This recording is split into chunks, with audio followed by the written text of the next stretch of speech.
को जय मसीह की। आज हम लोग देखेंगे दानियल को सींग के माद में डाले जाना। जो दारा राजा का समय जो दानियल वहाँ के अधिपति बनते हैं और वहाँ अधिपति में अध्यक्ष में नियुक्त किया जाता है। यहाँ लिखा हुआ है, दारा को यह अच्छा लगा कि अपने राज के ऊपर 120 ऐसे अधिपति ठहराए जो पूरे राज में क्या करें, अधिकार रखेगा। और उसमें से दानियल जो है वो अच्छा था, आत्मा से भरा हुआ था, उसके उपस्थिति में ईश्वर रहता था, इसलिए क्या करता है, दानियल को अच्छा मानता था राजा, अच्छा मानते थे राजा। तब दानियल के जो और भी उसके 3 अधिपति थे, उसके जो दोस्त लोग थे, उसके प्रति क्या करते हैं, षड्यंत्र रचते हैं कि दानियल तो क्या करता है, वो दिन में 3 बार प्रार्थना करने के लिए अपना कोठरी चला जाता है और हम लोग क्या करते हैं, काम करते रहते हैं, फिर भी राजा क्या करते हैं, उसको ज़्यादा मानते हैं बोल के दोष खोजते रहते हैं। और राजा के पास लोग ऑर्डर लेके आते हैं कि आपको छोड़ के कोई दूसरा देवता को मानेगा उसको क्या करेंगे, सी के माद में डालने का ये आदेश निकाला जाए। और एक ठो पत्र उसको सिग्नेचर करवाते हैं राजा से। और ये यहाँ लिखा हुआ है 6:4 में, तब अध्यक्ष और अधिपति राजकार्य के विषय में दानियल के विरुद्ध दोष ढूंढने लगे, परंतु वह विश्वास योग्य था और उसका काम में कोई भूल या दोष ना निकला और ऐसा कोई अपराध या दोष ना पा सका। दानियल के विषय में वो लोग पूरा दोष खोजने लगे कि हम लोग किस काम से इसको हम लोग दोष निकालेंगे और कैसे दोषी ठहराएंगे इसको बोल के। पर दानियल के विषय में ऐसा कोई दोष नहीं निकला और उसमें कोई भूल भी नहीं निकला और दानियल क्या था, विश्वास योग्य था, वचन बताती है। और उसका विरोध में कोई दोष पा ही नहीं सका वो लोग दानियल के विषय में। पर फिर भी वो लोग क्या करते हैं, उसके विषय में वो लोग तो लगे हुए थे दिन और रात उसके पीछे कि कब ये प्रार्थना करने के लिए। सिर्फ वही एक ठो दोष था उसका कि दिन में क्या करता था, 3 बार प्रार्थना करने के लिए वे उपस्थित रहते थे और वो लोग उसको जोते रहते थे। पर वैसे ही वे अपना काम ख़त्म करके जब वो जाते हैं अपना कोठरी, अपना रूम चले जाते हैं, जब वो प्रार्थना करने के लिए, तो उसको क्या करते हैं, उस ईश्वर के सामने विनती करते हुए और गिड़गिड़ाते हुए पाया। जब वो लोग पाया तो बहुत खुश हो गया कि हम लोग आज इसको दोष पा लिए बोल के बहुत खुश हो जाते हैं कि हम लोग दानियल का दोष पा लिए। तब वो लोग राजा के पास आज्ञा पत्र को ले जाता है और 12 में लिखा हुआ है, अतः वे राजा के पास जाकर उसकी राज आज्ञा के विषय में उसे कहने लगे, हे राजा, क्या तू ऐसा आज्ञा पत्र पर हस्ताक्षर नहीं किया कि 30 दिन तक कोई तुझे छोड़ किसी मनुष्य या देवता को विनती करेगा वह सी के मन में डाल दिया जाएगा। उसको राजा को पहले फुसला कर उसको क्या किया था, उसको सिग्नेचर करवा लिए थे। इसीलिए राजा तो नहीं चाहता था, पर राजा क्या हो गया था, बंधन में बांधा हुआ था कि वो पहले ही क्या किया था, दस्तखत कर चुका था और उसके विषय में लोग जब पकड़ा गया दानियल, तब वो लोग उसके पूछने के लिए गए कि हे राजा, आप क्या नहीं बोले थे कि जो आपके विरोध में आपका देवता को छोड़ कोई दूसरे देवता को मानेगा उसे सी के मन में, सी का गड्ढा में डाल देने का आपने आज्ञा नहीं दिया था, ऐसे बोलते हैं।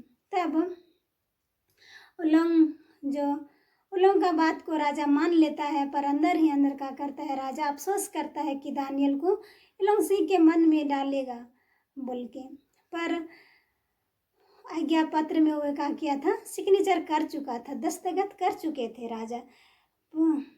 14 में जब वो सुनता है, यह बात सुनकर राजा का होता है, बहुत उदास हो जाता है। जब वो लोग आते हैं बड़े उत्साह के साथ, बड़ी खुशी के साथ में आते हैं, तो उन लोग का बात को सुन तो लेता है राजा, पर अंदर ही अंदर क्या होता है, फिर उदास हो जाता है राजा। और वो उस कल कि दानियल को बचाने के लिए उपाय खोजता है कि हम दानियल को कैसे बचाएंगे। यह 14 में लिखा हुआ है। यह बात सुनकर राजा बहुत उदास हुआ और दानियल को बचाने के उपाय सोचने लगा और सूर्य के अस्त होने तक उसने बचाने का यत्न करते रहा। प्रियो, जब राजा को बात या उन लोग बता के चले गए और राजा बहुत उन लोगों का बात को सुन के क्या होते अंदर ही अंदर बहुत उदास हो जाते हैं और पूरा रात भर वे सोचते रहते हैं। और रात भर ही नहीं लेकिन सुबह होने तक, सूर्य के अस्त मतलब सुबह होने तक वो लोग राजा दानियल को बचाने का उपाय खोजते रहता है। पर ऐसा राजा के उपाय में कोई नहीं सोचता है। तब लास्ट में क्या करते हैं, दानियल को सिंह के मन में ही डाल दिया जाता है और राजा कहते हैं कि हे दानियल, तेरा परमेश्वर जिसका तू उपासना करता है वही तुमको बचा सकता है, मेरा हाथ में अब कुछ नहीं है बोल के बोलते हैं और क्या करते हैं, सिंह के मंदों में डाल देते हैं। यहाँ लिखा हुआ है, तब राजा ने आज्ञा दी कि और दानियल लाकर सिंह के मन में डाल दिया गया। उसी समय राजा ने दानियल से कहा, 18 में लिखा हुआ है, तब राजा अपने महल में चला गया और उस रात का बिना भोजन पड़ा रहा और उसकी पास कुछ सुख विलास की कोई वस्तु ना पहुंचाई गई और उसे नींद भी नहीं आई। वो तो कुछ खाया तो है नहीं, कुछ भी खाया पिया नहीं, पर उसको क्या हुआ, नींद भी नहीं आया दानियल का चिंता में कि दानियल कैसा है कैसा नहीं बोल के क्या हुआ, नींद भी नहीं लगा। और जैसे ही सुबह होता है, भोर हो जाता है, सुबह होता है, वैसे क्या करता है, बहुत फुर्ती से दौड़ते दौड़ते चला जाता है उसके पास, दौड़ते दौड़ते चला जाता है और बोलता है, हे दानियल कि तुम अभी तक जिंदा हो, तेरा परमेश्वर तुम्हें बचाया है बोल के बोलता है। यहाँ पर लिखा हुआ है, भोर को पौ फाड़ते ही राजा उठा और सिंह के गड्ढे की ओर फुर्ती से चला गया। 20 में लिखा हुआ है, जब राजा गड्ढे के निकट आया तब शौक भरी वाणी से चिल्लाने लगा और दानियल से कहा, हे दानियल, हे जीवित परमेश्वर का दास, क्या तेरा परमेश्वर जिसकी तो नित्य उपासना करता है तुझे सिंह के मंद से बचा सका है?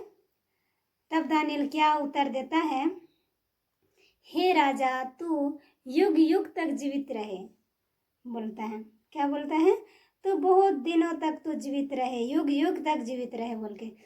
हम लोग को साधारण मनुष्य होते हैं, होने से हम लोग का कितना प्रकार का हम लोग गाली देके उसको गाली देते, श्राप देते, हो सके हम लोग अपने में रहते तो, पर ऐसा दानियल नहीं करता। वे उसको आशीर्वाद देता है कि हे राजा, क्या करे तो युग युग तक तू जिंदा रहे, जीवित रहे बोल के बोलता है।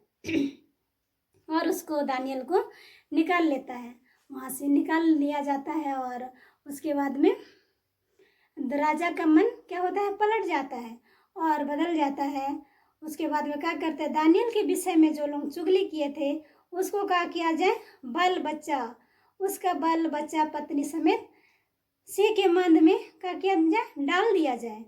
और वो लोग प्रियो उसको डाल देते हैं और वो लोग नीचे भी लिखा हुआ है, वो लोग पेंदरी तक भी नहीं पहुंचते हैं और उसको क्या करता है, शेर लपक के खा जाता है, उन लोगों को नीचे भी पहुंचने नहीं देता है।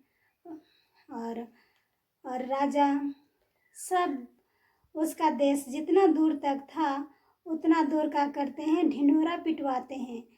तो 25 में लिखा हुआ है, तब दारा राजा ने सारी पृथ्वी पर क्या सारी पृथ्वी पर रहने वाले देश देश और जाति जाति के लोग, कोई एक जाति नहीं परंतु क्या बोल रहे हैं हम कि सब जाति जाति के लोग और भिन्न भिन्न भाषा बोलने वाले के लोग सब का करो, दानियल के परमेश्वर को जो जीवित है उसको मानेंगे।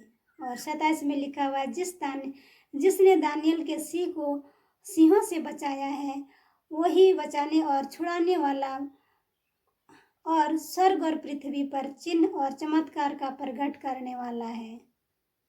सचमुच में प्रियो, जब हम लोग अटल विश्वास में मजबूत रहेंगे, इधर उधर हम लोग नहीं भटकेंगे, मन को हम लोग दुविधा नहीं करेंगे, तो क्या होगा, हम लोग का दानियल की तरह हम लोग विजय को पा सकते हैं। और दानियल एकदम अटल विश्वास और विश्वास में मजबूत बना रहा और परमेश्वर उसके संग साथ रहा, कभी नहीं छोड़ा। वैसे ही हमारे जीवन में भी बहुत त्याग से आशीषों मिलेगी। और इस छोटी सी दानियल की पुस्तक में से, और दानियल का जो सिंह के मंद में सिंह के मुंह से बचाया परमेश्वर, इस छोटी सी कहानी में आप सबों को बहुत तरह से महिमा मिले। और आप सबकी एक कमेंट और एक सब्सक्राइबर से हमारा और मोटिवेट होते हैं, उत्साहित होते हैं। इसके लिए आप लोग ज़रूर